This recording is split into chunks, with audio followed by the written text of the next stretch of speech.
क्या 1857 की क्रांति में गद्दारी हुई थी? हाँ बेटा हाँ, गद्दारों ने जिस थाली में खाया उसी में छेद किया।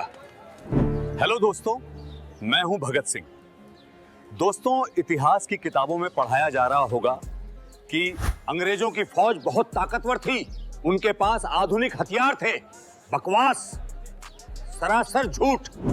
दोस्तों, सच्चाई यह है कि 1857 में अंग्रेज भारत छोड़कर भागने ही वाले थे, लेकिन ठीक उसी वक्त हमारे ही देश के कुछ राजाओं ने अपनी अंतरात्मा का सौदा कर लिया। दोस्तों, आज का एपिसोड उन वीरों पर नहीं है जो सीने पर गोली खा रहे थे, बल्कि उन कायरों पर है जो अंग्रेजों के तलवे चाट रहे थे। आज हम बेनकाब करेंगे उन गद्दारों को जिन्होंने चंद सिक्कों और जागीरों के लिए भारत माता की पीठ में खंजर घोंपा। दोस्तों, अगर आप कड़वा सच सुनने की हिम्मत रखते हैं तो अभी ब्रेन रूट चैनल को सब्सक्राइब करें, क्योंकि ब्रेन रूट पर इतिहास को सजाकर नहीं, सच्चाई के साथ दिखाया जाता है। चलिए शुरू करते हैं।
नमस्ते दोस्तों, पहचाना मुझे?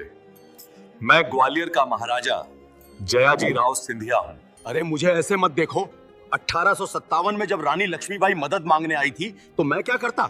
इमोशनल होकर अपना राज्य गंवा देता। मैंने दिमाग लगाया, मैंने अपनी तिजोरी उठाई और आगरा भाग गया अंग्रेजों के पास। आखिर अंग्रेज ही तो हमारे माई बाप थे। इसे कहते हैं नमक हरामी। दोस्तों, पेपर में अक्सर पूछा जाता है कि 1857 में तांत्या टोपे को पकड़वाने में किसका हाथ था?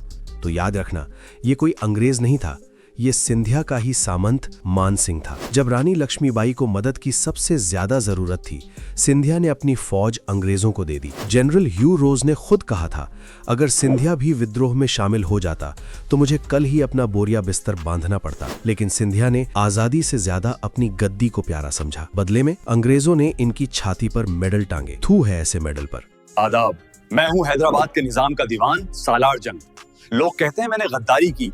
अरे भाई, मैंने तो बस समझदारी दिखाई। मेरे राज्य में लोग अंग्रेजों को मारो चिल्ला रहे थे। अगर मैं उन्हें नहीं रोकता तो पूरा दक्षिण भारत जल उठता। मैंने तो बस एक दीवार खड़ी कर दी। जिसने भी सिर उठाया मैंने उसे अंग्रेजों के हवाले कर दिया।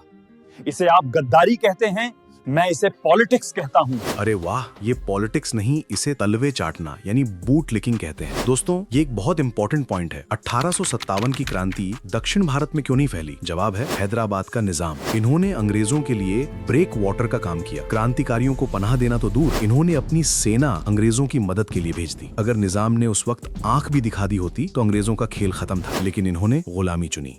नमस्ते, मैं रणबीर सिंह हूँ, कश्मीर का डोगरा शासक। मेरे पिता ने अंग्रेजों से कश्मीर 8 लाख में खरीदा था। तो भाई, मालिक का साथ तो देना पड़ेगा ना। जब दिल्ली में सिपाही लड़ रहे थे, मैंने अपनी फौज भेजी उनकी मदद के लिए नहीं, उनका शिकार करने के लिए। और मैं हूं नेपाल का राणा जंग बहादुर। मुझे भारत की आजादी से क्या लेना देना? अंग्रेजों ने सोना दिया, जमीन दी, मैंने बदले में 15,000 गोरखा सैनिक दे दिए। लखनऊ की बेगम हजरत महल को हराने वाला मैं ही था।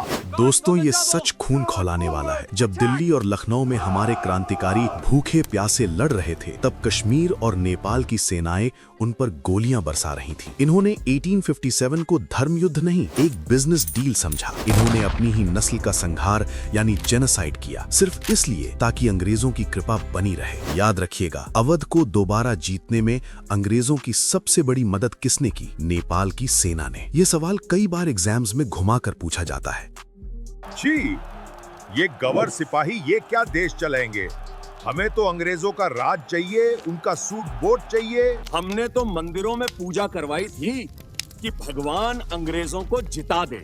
ये थे हमारे देश के पढ़े लिखे लोग, मानसिक गुलाम, मतलब इंटेलेक्चुअल स्लेव्स। इन्हें लगता था कि अंग्रेज मॉडर्न है और हमारे क्रांतिकारी लुटेरे भगत सिंह ने सही कहा था कि गोरे अंग्रेज चले जाएंगे लेकिन भूरे अंग्रेज यानी ब्राउन साहिब्स यहीं रह जाएंगे। ये वही भूरे अंग्रेज थे जिन्होंने उस वक्त क्रांतिकारियों के लिए अपने दरवाजे बंद कर लिए थे। तो दोस्तों, नतीजा क्या निकला? 1857 में हम हार गए। हजारों लोगों को तोपों से उड़ा दिया गया। दिल्ली लाशों से पट गई। और इन गद्दारों का क्या हुआ? सिंधिया, निजाम और राणा ये सब अंग्रेजों के लाडले बन गए। इन्हें जागीरें मिली, तोपों की सलामी मिली, लेकिन इतिहास ने इन्हें कभी माफ नहीं किया। आज जब हम इनके महल देखने जाते हैं तो याद रखना, उन महलों की चमक के पीछे 1857 के शहीदों का खून है। दुश्मन बाहर नहीं था, दुश्मन हमारे बगल में बैठा था। तो दोस्तों, देख लिया आपने, इन राजाओं को कोई पछतावा नहीं था। ये अपनी गद्दारी पर गर्व करते थे। सिंधिया, निजाम, राणा,